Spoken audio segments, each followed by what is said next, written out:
Bom dia, turma do sétimo ano. Vamos, agora para mais uma aula de geografia, na página 155, no capítulo 11, o Centro-Sul. Tá bom? Então, esse capítulo vai falar da região geoeconômica do Centro-Sul. Então, essa divisão que foi feita no livro de vocês é a partir da divisão geoeconômica, só para a gente relembrar o que é uma divisão geoeconômica. Uma divisão proposta por um geógrafo chamado Pedro Pinchas, que dividiu o Brasil em três.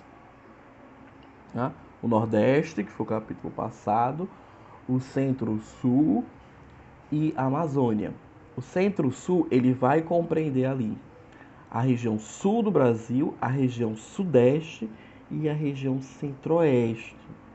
Como é uma divisão geoeconômica, esse geógrafo ele não se preocupou em dividir o Brasil certinho, tá? Ele extrapolou alguns limites de estado, tá bom? Então, se vocês forem ver lá na página 155, só para resgatar os complexos geoeconômicos, tá bom? Você vai ver que está em rosa a região Centro-Sul e ela não respeita os limites. Por exemplo, parte do estado do Mato Grosso pertence à região Centro-Sul. Tá bom?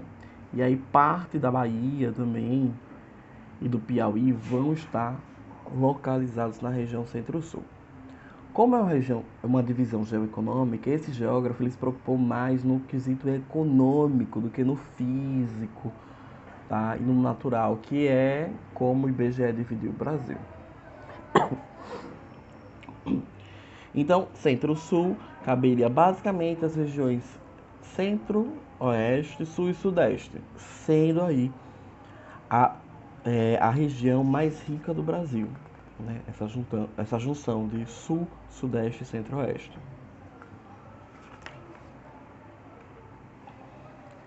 Então, lá na página 156, tem um tópico dizendo bem assim: a mudança do eixo econômico para o Centro-Sul.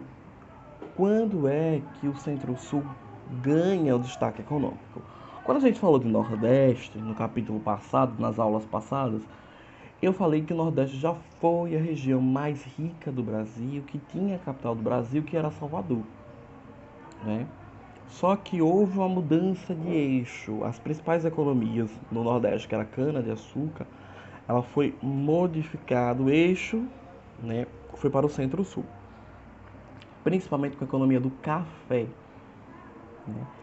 O Centro-Sul ele foi um grande produtor de café e leite, tá? Entre os estados de São Paulo e Minas Gerais se produziu muito, teve muita pecuária naquela região. Então agora o novo foco do Brasil era o Centro-Sul. A capital não era mais Salvador, a capital era aqui em Rio de Janeiro, que foi a segunda capital do Brasil. Então tudo estava voltado para lá, economicamente falando. Logo, as regiões, os estados em volta ali da capital vão se desenvolver. São Paulo tomou a frente. São Paulo, que foi um grande produtor de café, era um dos estados mais ricos até o comecinho do século passado.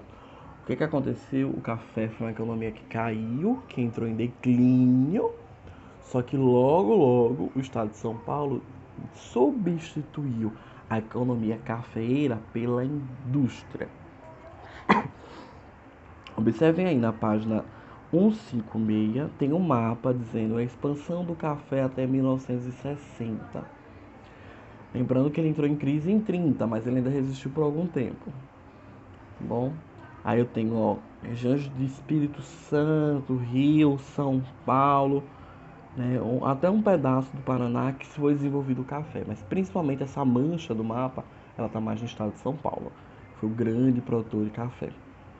Mas como o café entrou em crise nos anos 30, foi logo substituído pela indústria. Claro que aí precisou de investimento. Na época, o Getúlio Vargas era o presidente do Brasil e ele investiu em indústrias, investiu também em estradas para que a economia do Brasil crescesse bastante, tá bom? Então aí é o primeiro passo que o Brasil deixa de ser um país rural para ser um país industrial.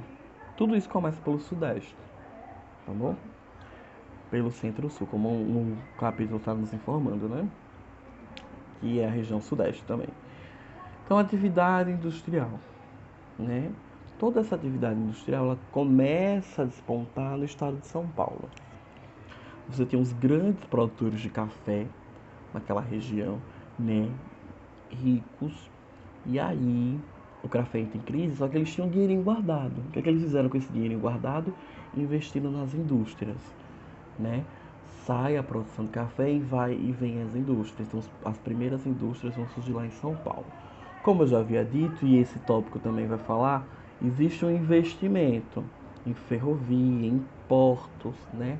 Para a coisa caminhar. Se eu tenho uma indústria, eu preciso transportar meu produto ou minha matéria-prima de um canto a outro. Então, eu preciso que a estrada esteja boa. Antigamente, nesse momento aí, as coisas eram mais feitas via trem. Então, era importante se tivesse uma boa malha viária, né? Uma rede ferroviária funcionando bem. Bom, isso é no comecinho do século passado. Depois, os trens começaram a decair, não houve investimento, não houve manutenção e começaram a surgir mais estradas, tá bom? Principalmente essas BRs, tá ok? Então aí nós temos a atividade industrial despontando em São Paulo. Como tudo desponta lá e até hoje permanece sendo o foco industrial do Brasil. Mesmo que algumas indústrias tenham saído de lá e ido para outras regiões, como o norte e para o nordeste. Mas São Paulo ainda é o foco, é o centro comercial do nosso país. Tá? É uma metrópole global, né? Influencia não só a região centro-sul, influencia todo o Brasil, influencia toda a América Latina, o estado de São Paulo. Tá bom? Aí na página 157 nós temos a distribuição de riqueza e DH geral no Brasil. Se a gente for olhar esse mapa, nós vamos observar o que? Vamos por regiões de acordo com o IBGE. Nordeste, né? É o terceiro no PIB. É um PIB de 13%, uma renda de 18%, a população de 28% do Brasil.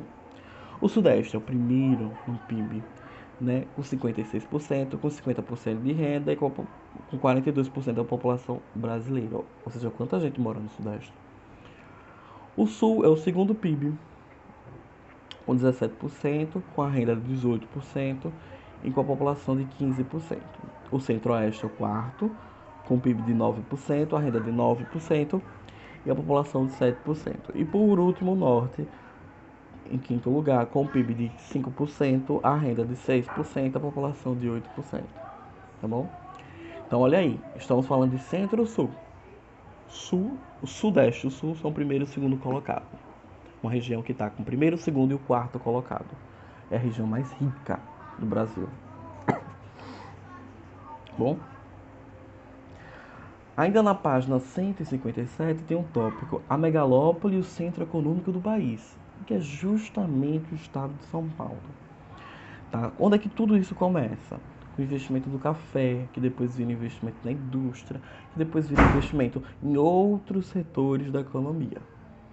Tá bom? Principalmente no terceiro setor da economia, no setor terciário.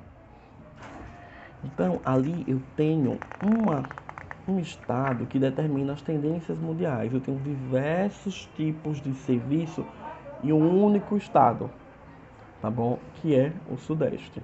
Ou, perdão, que é São Paulo, que é um estado que está no Sudeste. Bom, observem comigo a página 158. Deixa eu tirar o fio aqui da frente.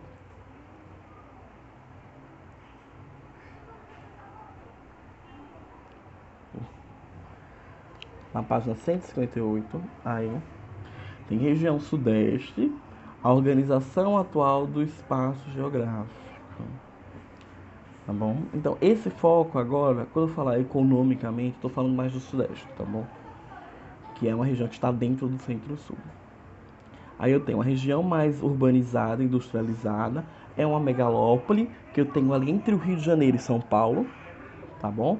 Depois eu tenho uma região urbana, industrial importante, que vocês podem ver que quase todo o estado de São Paulo, o estado do Rio, tá bom? Além de um pedaço importante também de Minas Gerais e do Espírito Santo, uma área de agropecuária no Sudeste, está mais focada em Minas Gerais, né? A pecuária, melhor dizendo, sendo mais detalhado, ela está mais focada em Minas Gerais, tá bom? E ali eu tenho alguns pontinhos nesse mapa, né, que é metrópole global, metrópole nacional, centro regional. São Paulo e Rio são duas metrópoles globais, ou seja, a importância dessas cidades são mundiais. São Paulo é maior ainda, tá bom?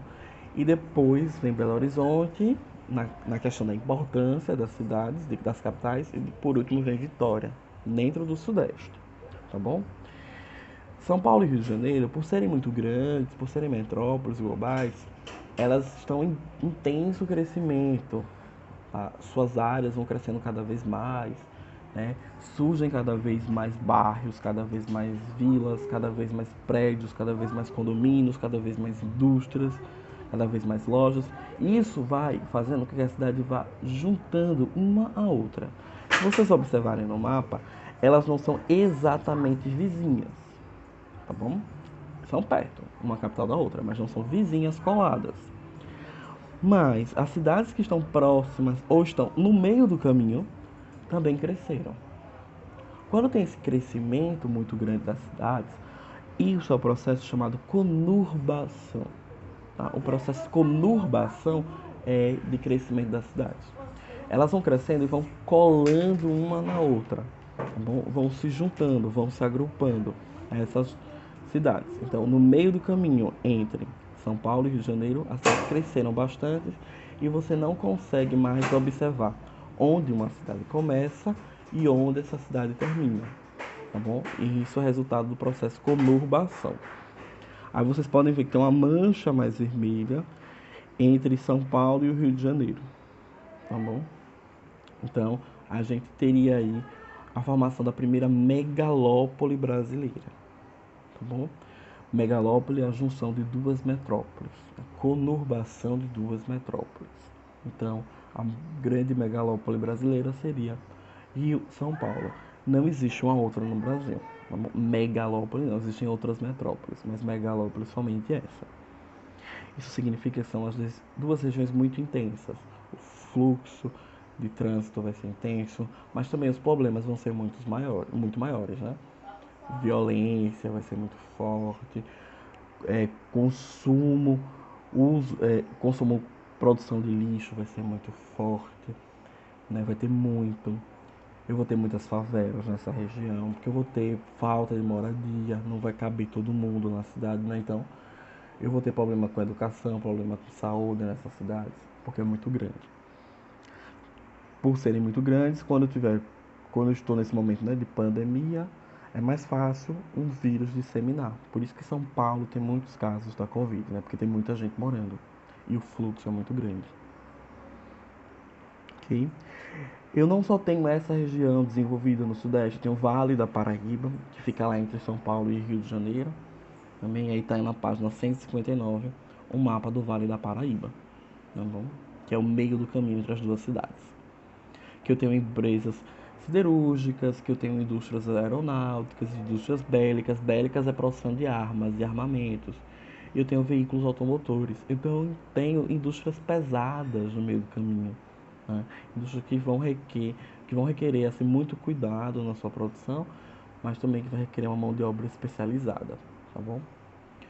Então, gente, nas próximas aulas eu dou continuidade ao livro e nós vamos destacar o sul do Brasil e o centro-oeste. Tá ok? Até lá.